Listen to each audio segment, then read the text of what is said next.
She was delivering lunch when she bumped into a stranger. He wasn't just hungry. He was the owner of the company. I've walked 2 miles in this pouring rain to deliver your lunch, and now you're telling me you don't want it. Susan's voice cracked with exhaustion and frustration. She clutched her phone tightly, weaving through the revolving doors of a tall, imposing office block. Her blonde hair clung to her face, sodden from the relentless drizzle. Her insulated delivery bag dripped, a heavy weight on her shoulder. She barely had time to register the voice on the other end when the impact came without warning. Her shoulder slammed into someone solid. Her foot slipped, and in the next moment, 2 lunchboxes flew from her arms. One landed with a soft thump, slightly dented. The other splattered its contents across the polished marble floor of the lobby. "Oh no, I'm so terribly sorry," she gasped immediately, crouching down. Her fingers trembled as she tried to gather the broken container and scattered food. Her voice faltered. "I didn't see you. I wasn't watching where I was going." "It's quite all right," came a calm, deep voice from above her. Susan looked up to see a tall man standing drenched in the doorway. His dark shirt clung to his lean frame, soaked through by the rain. Drops of water trickled from his collarbone to his wrist. But there was no irritation in his eyes, just a quiet curiosity and something gentler. Compassion. "I will pay for both boxes," he said, kneeling beside her without a moment's hesitation. "But if you wouldn't mind, perhaps we could share one."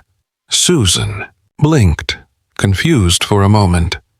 "The one that is still intact," he added, holding up the slightly dented container with a small, crooked smile. Susan hesitated, then gave a small, uncertain nod. Minutes later, they were seated on the broad stone steps behind the building, sheltered just enough from the drizzle to avoid another soaking. Liam handed her half of the meal and kept the other half for himself. They ate in silence, the soft patter of the rain creating a strangely comforting rhythm. "People usually just shout at me," Susan said finally, her voice low. "When something like this goes wrong, I mean." "You didn't." Liam shrugged, chewing thoughtfully. "Getting angry has never made anyone less hungry." That made her laugh, just a little. It was the kind of laugh that hadn't come easily to her in a very long time. Tired but real. She looked down at her hands, damp and shaking from both the cold and the emotion of the day. Without a word, Liam reached into his coat pocket and took out a neatly folded napkin. He gently took her hand, patting away the moisture with surprising tenderness. Susan froze. "These hands," he said, his voice so soft it was almost lost to the rain. They were made for holding a pencil, perhaps, a paintbrush, not insulated. Delivery bags. Susan swallowed, hard. No one had ever said anything like that to her. Not even when she had been a student before life had unraveled. Before the tuition fee notices had piled up. Before she became the girl rushing lunches through rainstorms just to make ends meet. Her voice caught in her throat.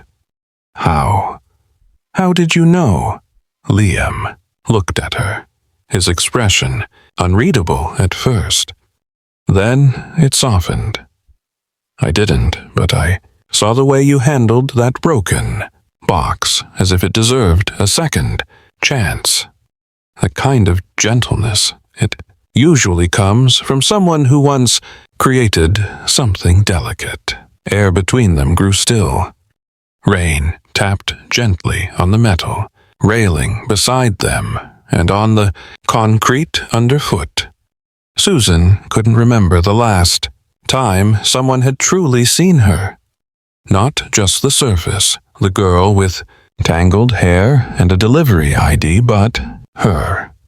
The version of herself long buried under bills, regrets, and cold city streets. Their eyes met, and for a moment, the world around them faded.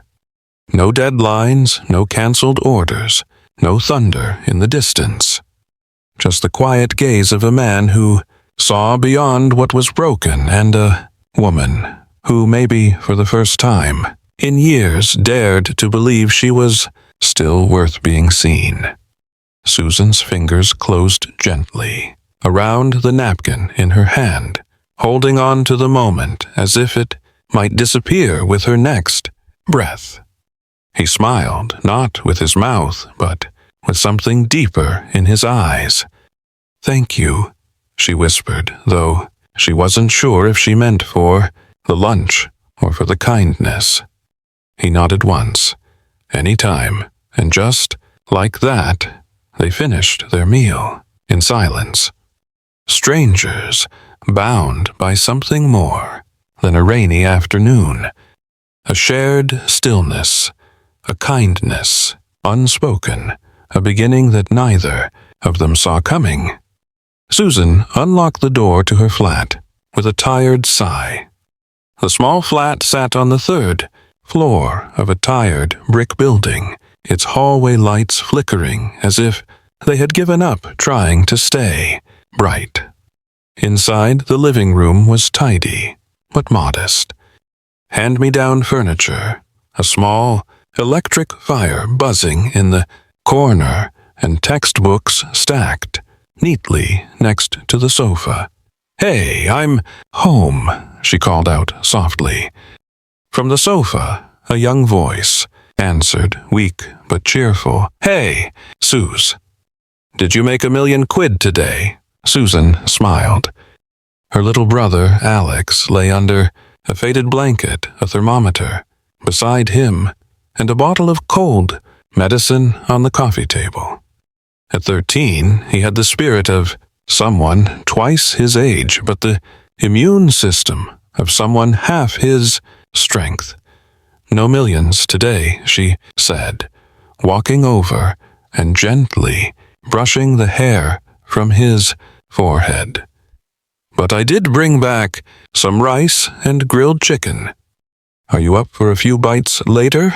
Only if there's sauce," he mumbled, with a smirk.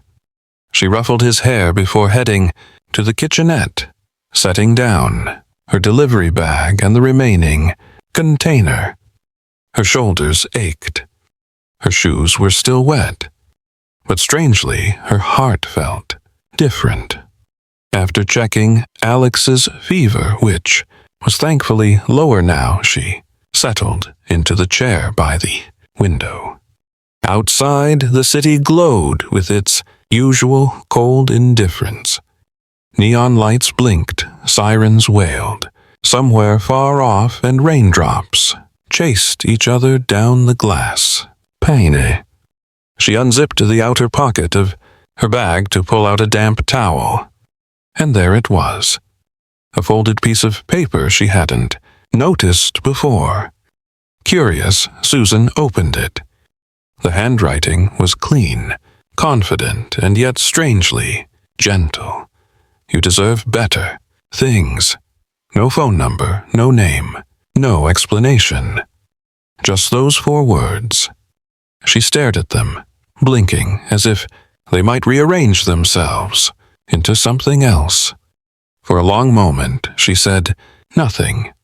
Then, without realizing it, a quiet, trembling smile touched her lips. Her eyes welled up. No one had said anything like that to her in years. She leaned back in the chair, holding the note in both hands as if it might float away. Her fingers brushed over the ink, trying to memorize the texture, the curve of each letter, the intent behind them. Her mind drifted backwards. Before all of this, before the delivery job, before the broken-down car, before medical, bills, and eviction notices. Back to a studio classroom humming, with quiet creativity filled with drafting tables and vision boards. Back to when she was a second-year architecture student at a good university, top of her class, winner of a regional design competition. Her professor once said her sense of space was instinctive, as if she could hear what a building wanted to be. Then, in a matter of months, her parents were gone. A car accident, no savings, no insurance. Just her and Alex and an endless stack of responsibilities. She had dropped out by the end of the semester. No time, no money, no choice. Since then, life had been about survival. Susan folded the note and pressed it against her heart, letting herself breathe properly. Not in gasps or gulps, just breathe. Was it a miracle, a coincidence, a fluke? She didn't believe in fairy tales anymore. But today, just for today, something felt different. Maybe it was the way the man's voice had stayed calm when the food spilled, or the way he had wiped her hand without it feeling like pity. Or maybe it was this single scrap of paper that felt heavier than anything else she had carried home all week. She got up quietly, walked to her bookshelf, and slipped the note between 2 pages of an old architecture textbook. The spine was cracked, the edges worn, but she had never been able to get rid of it. "I'm going to bed," she whispered to herself. Tomorrow is another delivery day, but as she turned off the lights and tucked the blanket over Alex, something in her chest felt warmer, lighter, as if, just maybe somewhere in this vast, uncaring city, someone had seen her. Not just the girl running with lunch in the rain, but her.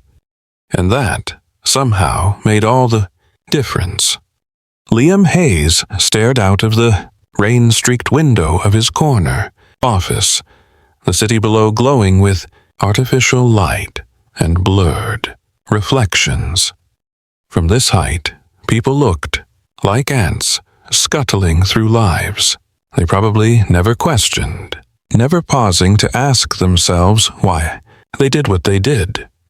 He used to be one of them. The rain had soaked his shirt earlier, but he hadn't minded. In fact, he hadn't minded much about anything lately. Until that girl, the one with blonde hair plastered to her cheeks, apologizing over a spilled lunch box like it was the end of the world.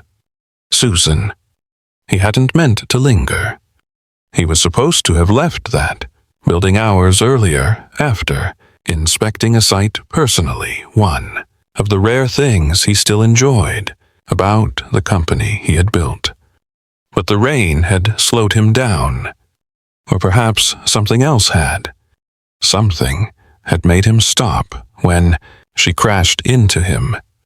She had looked like someone holding together far too many fragile pieces and doing it with hands that should have been creating, not just surviving.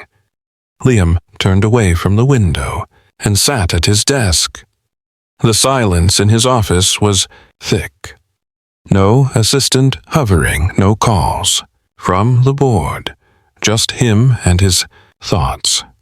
He opened his laptop and typed a name. Susan Carter. He hesitated for a second before pressing enter. It felt intrusive, but something in her eyes had stuck with him. Something painfully familiar. And in a world where so many people faked their credentials, masked their motives, or played roles for success, this girl had shown something utterly real, something raw. It had rattled him more than he liked to admit. The search results loaded. Architecture major, full, scholarship, second-year dropout. But before that, top marks in her program. A regional design award, a feature, in a university magazine complete with a photograph. Susan, hair pulled back, standing proudly beside a scale model of a Doha community center she had designed for underserved neighborhoods. She was radiant in that photo, confident, whole. Liam clicked through more records, transcripts, design submissions, reviews from her professors.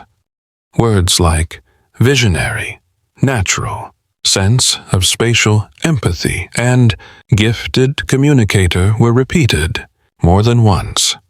And then silence. No activity after that semester. Just a name disappearing from the system. Liam leaned back, a strange ache forming in his chest. He remembered what that felt like. The world shifting under your feet. People you trusted turning away. He had gone through something similar, rising from poverty, clawing his way into the world of architecture only to have his co-founder, the woman he loved, sell off half their company for a tutola buyout he never approved.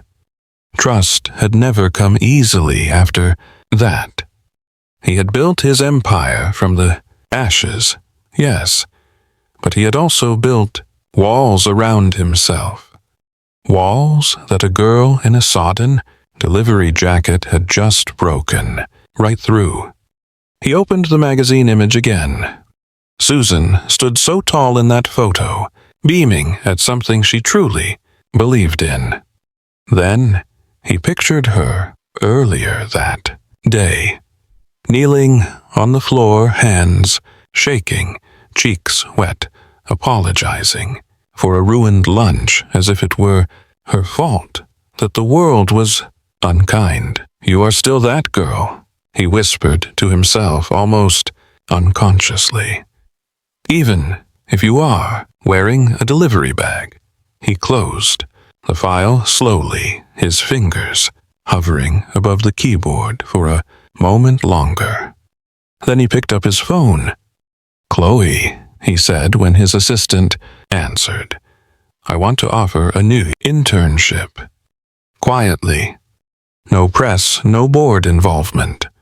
"Use an internal ID, understood?" "Sir," she said without question. "Name?" He looked out of the window once more. The rain had begun to slow, tapering into a fine mist. "Susan Carter." He ended the call and exhaled slowly. This wasn't about charity. It was about recognizing something valuable in a world that so often discarded the overlooked. He had forgotten, somewhere along the way, why he had started this company. It wasn't to build skyscrapers or chase investors. It was to build things that mattered. Spaces that changed lives. Spaces that made people feel safe, seen, and inspired. She had reminded him of that. And maybe, just maybe, it was time. He remembered who he was, too. Susan stared at her phone screen, blinking in confusion. The email had no formal header, no introduction from HR. Just a brief message from an internal company address. "You've been selected for a short-term internship with our concept design team. Start date, Monday.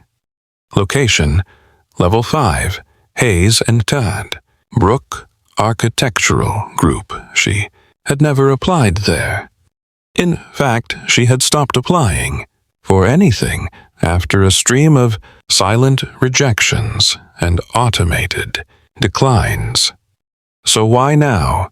And why her? Still, something inside her whispered, "Try." So she did. By Monday morning, Susan stood before the massive glass doors of the Hayes and Brook building. Her palms were sweaty, her reflection in the mirror-like surface making her feel small. But she walked in anyway, because small or not, she had at least earned a foot in the door. The team greeted her with polite smiles and a few brief handshakes, but the warmth didn't go any deeper. They were cordial, professional, and impeccably distant. A few names were offered. Mara from logistics, Theo from rendering. But they blurred together in her mind, the way unfamiliar faces do when no one really expects to remember yours. Susan took it all in her stride. She showed up early, stayed late, took meticulous notes, asked questions when allowed and when no. One gave her answers. She figured things out on her own. By the end of the first week, her concepts were being pinned up beside the rest. Not praised, not torn down, just quietly acknowledged. It was enough.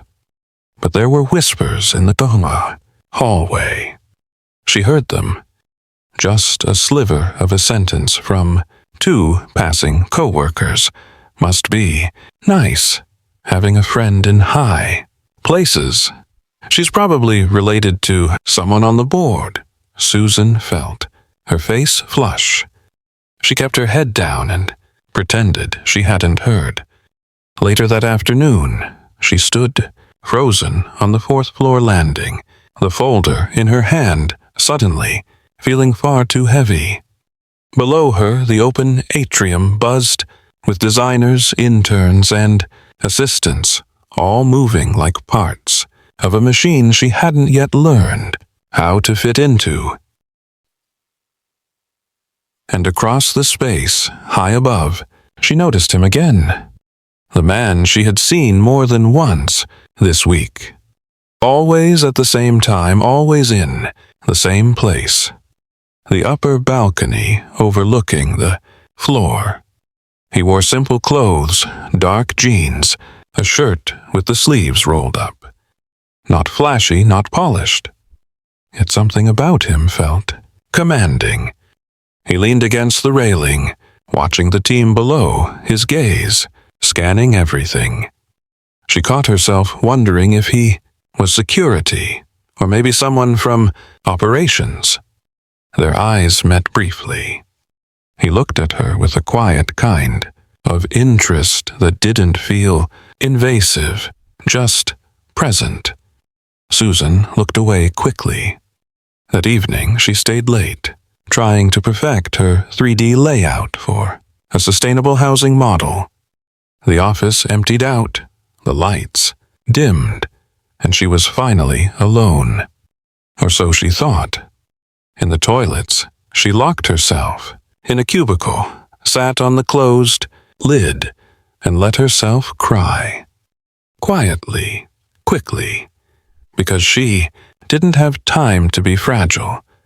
But she couldn't shake the weight of being the outsider, the one everyone whispered about, the one who didn't belong.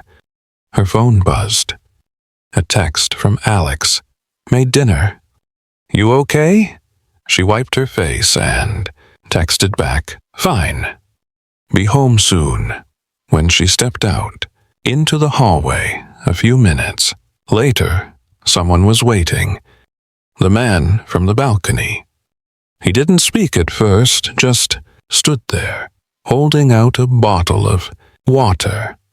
She blinked, confused. "Water," he said simply, his voice calm. "You looked like you needed it." She hesitated, then took it. As she unscrewed the cap, he added, "Don't let them make you forget why you're here." Susan stopped, mid-sip. "What?" He looked at her, not with pity, but with something far more human. "You know why you're here," he said. "That's enough." She couldn't explain why. Her chest suddenly ached, or why. Her throat tightened again. Maybe it was the way he said it. Maybe it was because no one had said something like that to her in a very, very long time. He turned to leave without another word. Susan stood frozen, holding the water bottle, staring after him. Something about him, his presence, his calm, stayed with her long after he disappeared down the corridor. She couldn't name it, but it felt like the beginning of something she hadn't allowed herself to hope for. Something strange was happening.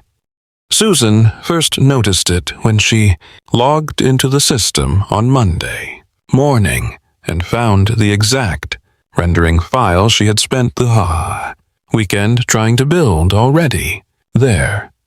It was already labeled and already halfway formatted for the next review stage.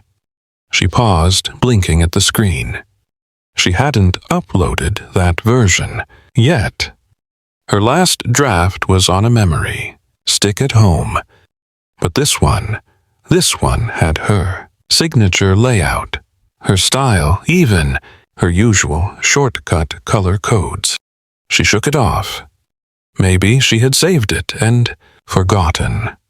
Sleep deprivation could explain a lot. But then it happened again. Midweek, her laptop began lagging badly during a presentation test run. Before she could even file a data request with IT, a new device appeared at her station the next day.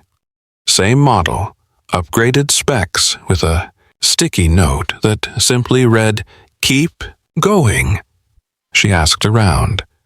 No one knew who had ordered the replacement. IT shrugged. Management shrugged. Theo, the systems guy, just raised an eyebrow and said, "I thought it was you who requested it." The third time was the most surreal. Susan arrived late one Thursday morning after a train delay, about spilled coffee and a frantic text from her brother. She realized with a sinking heart that she had left her main draft for a community park project at home. The review was in less than an hour. But when she reached her desk, the file was already printed, bound, and placed carefully on her table. Her name was written in blue pen on the cover, not typed, handwritten. It wasn't her handwriting, not Mara's, not Theo's. She knew because she had seen this handwriting before. Susan opened the drawer of her desk slowly and pulled out her wallet. She slipped a folded piece of paper from behind her ID, the old, slightly creased note. "You deserve better things." She held it, side by side with the cover note. The same pen pressure. The same sharp, upward tilt on the lowercase e. The same casual slant in the S of her name. Her chest tightened. She looked around the office. People moved about as normal. Screens glowed. Phones rang.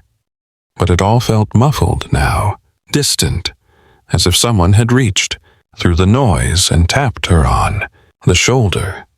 Not to distract her, but to remind her she was being seen. She stepped out onto the back balcony for some air.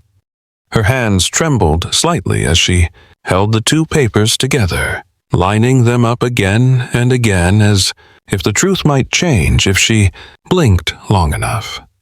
It was him. It had to be. The man from the rain. The man from the hallway.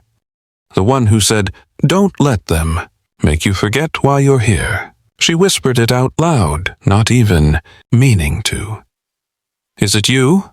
And then her heart did something it hadn't done in a long time. It raced, not from fear, not from panic, but from the sudden surge of a realization so wild, so implausible, that it almost made her laugh. Why would someone like him, whoever he really was, do all this? Why the note, the laptop, the files?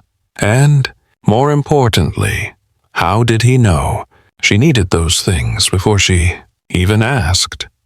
She leaned against the railing, the wind catching strands of her hair as she stared out over the city. The rooftops stretched far and wide, covered in steel and concrete and ambition. But somewhere in that maze, someone had chosen to reach across the silence and help her without asking for credit, without asking for anything. Susan pressed the notes to her chest, her eyes damp but steady. The question spun in her mind, but her heart had already whispered the answer. It was him. And if it was, then everything, the internship, his presence, his words meant something more. He hadn't just opened a door for her. He had been standing behind it, quietly, making sure she could walk through without tripping. And she needed to know why. The hallway outside the executive floor was quieter than the rest of the building. Carpeted, spotless, intimidating. Susan stood outside the frosted glass door, her fingers clenched around the folded pieces of paper, in her hand the note from weeks ago, and the handwritten label from the project file. Her heart pounded. She knocked once. "Come in," came the voice. She stepped into the room. Liam looked up from behind a sleek, black desk, the city skyline, stretching out behind him through floor-to-ceiling windows. He wore the same simple shirt, sleeves rolled, collar open. His expression shifted the moment he saw her. Not surprised, not panicked, just still. Susan walked to the middle of the room and laid the two pieces of paper on his desk without a word. He looked at them. Then he looked at her. "Yes," he said quietly. "They're from me." A long silence fell between them, thick with everything unspoken. Susan's voice cracked as she asked, "Why?" Liam stood slowly walking around the desk. Not too close, just enough to meet her at eye level. "Because I saw you," he said, "that day in the lobby. Not just someone who dropped a Hoots or lunch box. I saw someone trying, someone surviving when she should be, creating." Tears welled in her eyes before she could stop them. "You should have told me." "I was afraid," he admitted. "Afraid you'd think it was pity.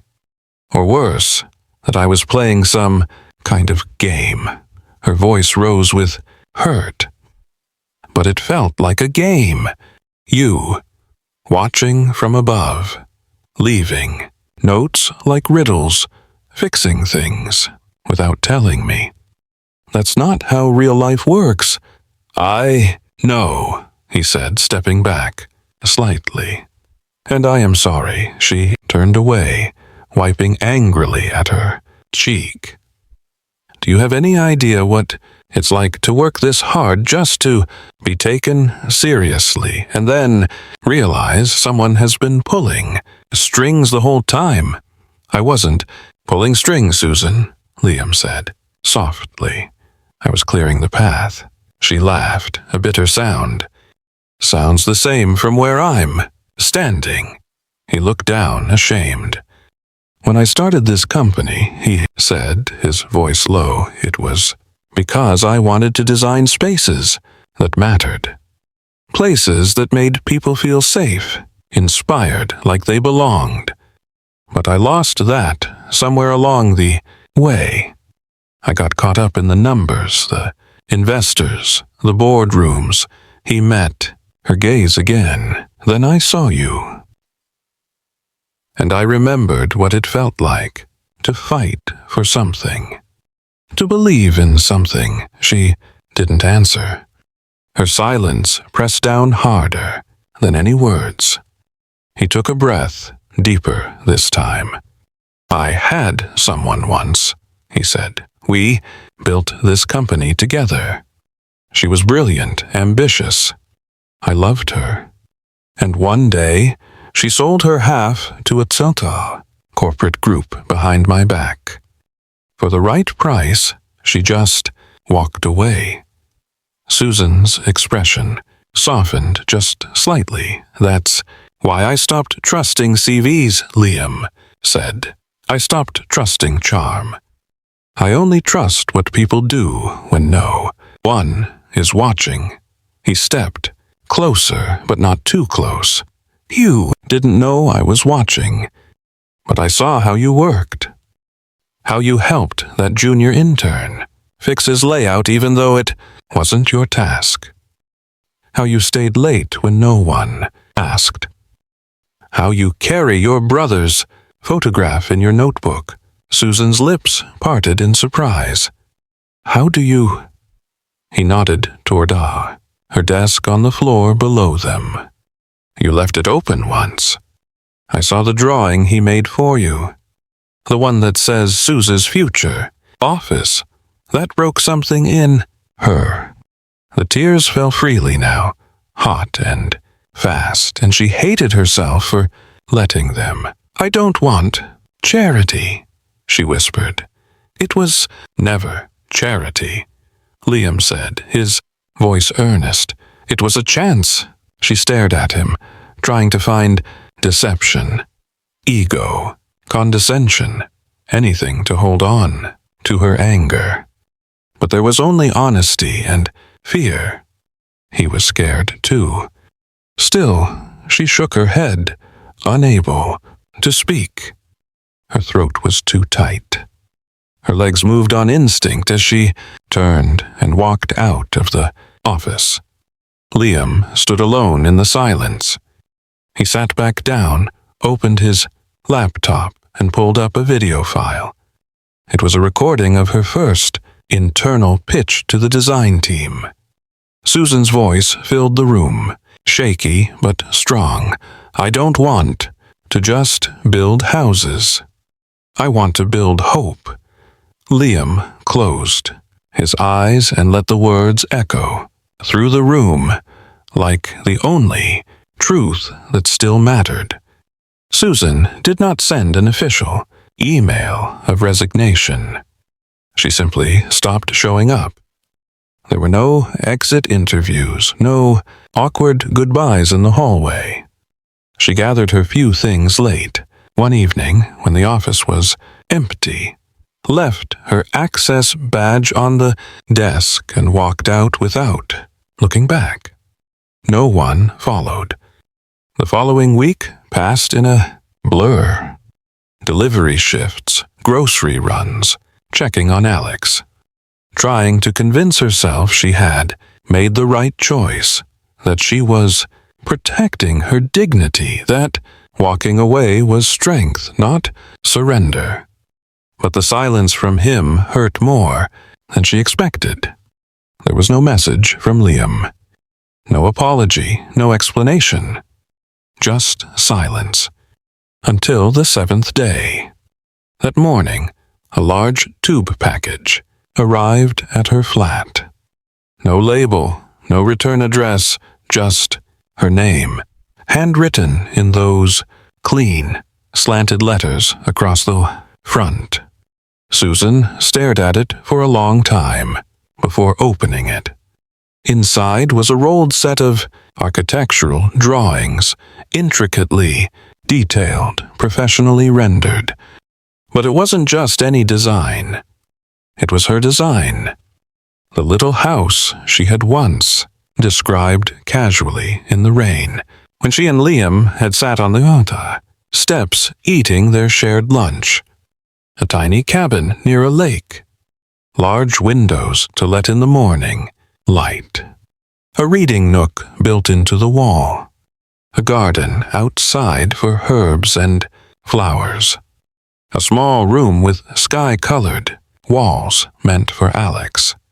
She had drawn it once, long ago, in a notebook she had since lost. But here it was, perfected, real. Taped to the last page was a note, simple, in the same handwriting as before. You are not the girl who delivers lunch. You are the girl who made me believe again. L. Susan pressed her hand to her mouth as the first tear slipped down her cheek. She didn't sob. There was no dramatic collapse to the floor, no theatrical breakdown. Just her, standing in the middle of her tiny flat, holding a dream that someone else had remembered for her. The paper in her hand felt heavier than it should, because it carried not just ink and measurements, but hope. Hope that someone saw her, really. Saw her not as a project, not as a charity case, but as someone who still had something to give. She sank slowly onto the sofa, clutching the note to her chest, the drawings resting beside her. Tears streamed quietly down her face, but for the first time in a long time her heart was calm, quiet, open. It wasn't just about the drawings. It was about being remembered, being believed in. And suddenly, she knew this story wasn't finished yet.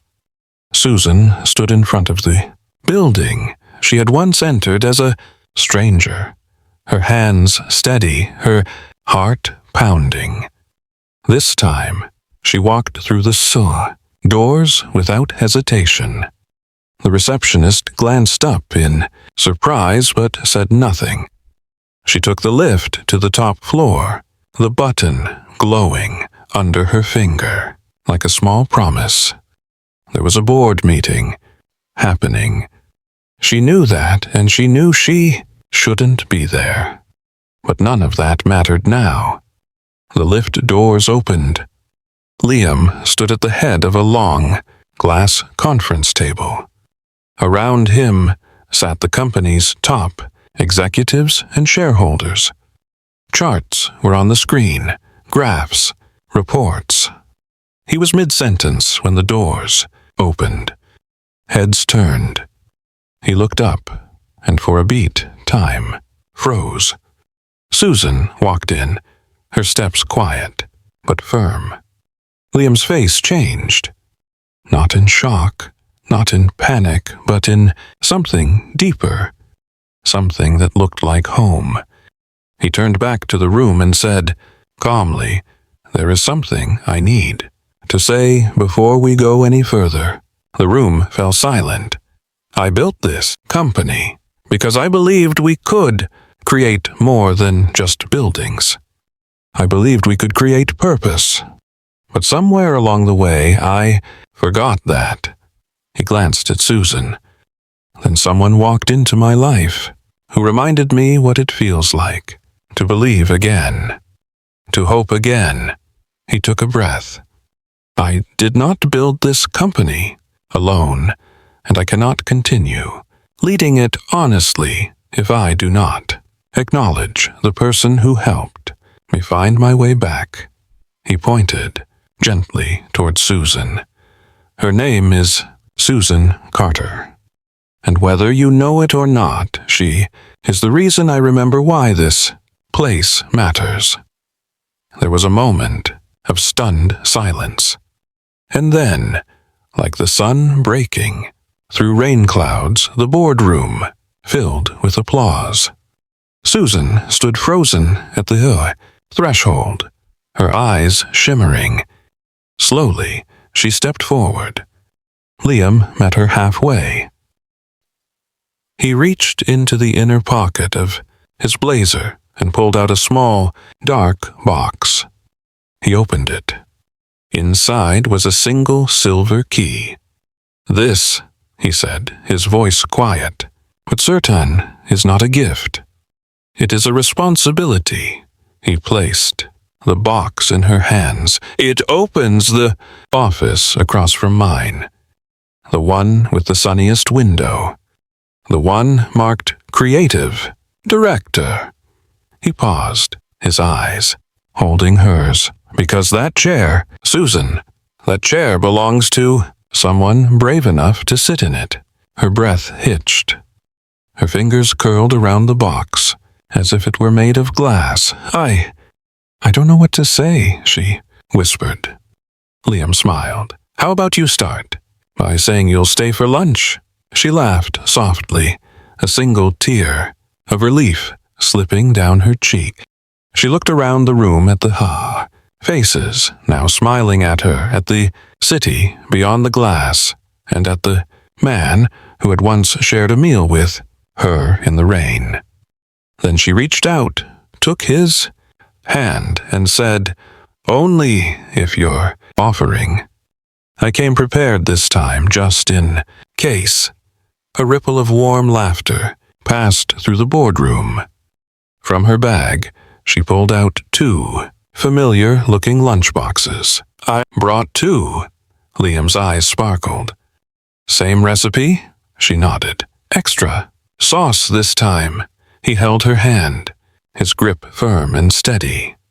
As they stood there, the city stretching out behind them, she leaned in and whispered, so only he could hear, "I'm thinking that sometimes the most important structures we build aren't made of steel and glass." He looked at her, a question in his eyes. "They're made of kindness," she finished. And in that quiet moment, they both knew their story was just beginning. If this story touched your heart, made you smile, or reminded you that even the smallest act of kindness can change a life, then you belong here. At Soul-Stirring Stories, we bring you tales of hope, healing, and the quiet power of human connection. Don't forget to subscribe so you never miss a story that might just stay with you forever. Because sometimes all it takes is one unexpected moment to change everything. We'll see you in the next story.